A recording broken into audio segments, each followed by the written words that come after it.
बहुत समय पहले की बात है। एक छोटे से गांव में रामू नाम का एक गरीब किसान रहता था। उसकी जमीन उपजाऊ नहीं थी और उसके खेत में बहुत कम फसल होती थी।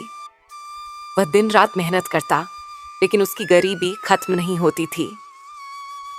एक दिन जब रामू जंगल से लकड़ियां काट कर लौट रहा था, उसे रास्ते में एक बूढ़ा साधु मिला।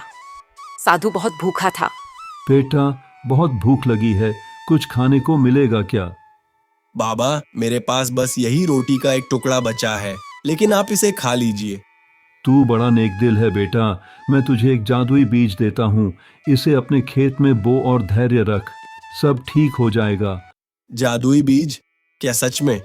हाँ बेटा, ये बीज तुम्हारा किस्मत बदल देगा।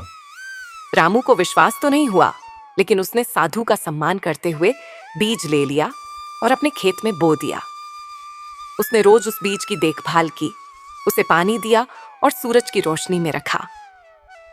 कुछ ही दिनों में वहां एक छोटा सा पौधा उगाया, लेकिन यह कोई साधारण पौधा नहीं था। यह दिन रात बढ़ता गया और कुछ ही हफ्तों में यह एक बड़ा पेड़ बन गया। पेड़ पर अजीबोगरीब चमकते हुए फल लगे थे। जब रामू ने उनमें से एक फल तोड़ा तो वह सोने का निकला। रामू हैरान रह गया। उसने धीरे धीरे फलों को तोड़कर बाजार में बेचना शुरू कर दिया। कुछ ही महीनों में वह इतना अमीर हो गया कि उसकी गरीबी पूरी तरह खत्म हो गई। उसने अपने खेत को और उपजाऊ बनाया, गांव के गरीबों की मदद की और अपनी मेहनत से एक सफल किसान बन गया। रामू का एक पड़ोसी हरिया उसकी इस समृद्धि को देखकर जलता था। उसने रामू से पूछा, अरे रामू, तू इतना अमीर कैसे हो गया? जरूर कोई चालाकी की होगी। कोई चालाकी नहीं, बस एक साधु मिला था जिसने मुझे यह जादुई बीज दिया था। साधु? कहाँ मिलेगा वो? शायद जंगल में। रामू एक सीधा साधा आदमी था। उसने पूरी कहानी बता दी। हरिया भी जंगल में गया और साधु की खोज करने लगा। अंत में उसे वही साधु मिल गया। उसने साधु को बहुत सारे उपहार देने की कोशिश की और कहा, साधु बाबा, ये सोने की मुद्राएं आपके लिए हैं।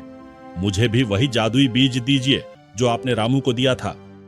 बेटा, जादुई बीज केवल उसे मिलता है जो निस्वार्थ भाव से दूसरों की मदद करता है, लालचियों को नहीं। क्या मतलब? मैं भी अमीर बनना चाहता हूँ। बेटा, अमीरी केवल सोने से नहीं, अच्छे कर्मों से आती है। हरिया गुस्से में वहां से चला गया और चोरी छिपे रामू के खेत में जाकर जादुई पेड़ को काटने की कोशिश करने लगा। लेकिन जैसे ही उसने कुल्हाड़ी चलाई, पेड़ गायब हो गया और हरिया के हाथ कुछ नहीं आया। ये क्या हुआ? मेरा तो सब कुछ बेकार गया। रामू की ईमानदारी, मेहनत और उदारता ने उसे समृद्ध बनाया, जबकि हरिया का लालच उसे कुछ नहीं दिला सका। इस कहानी से हमें यह सीख मिलती है कि सच्ची मेहनत और अच्छे कर्मों का फल अवश्य मिलता है, लेकिन लालच का अंत हमेशा बुरा होता है।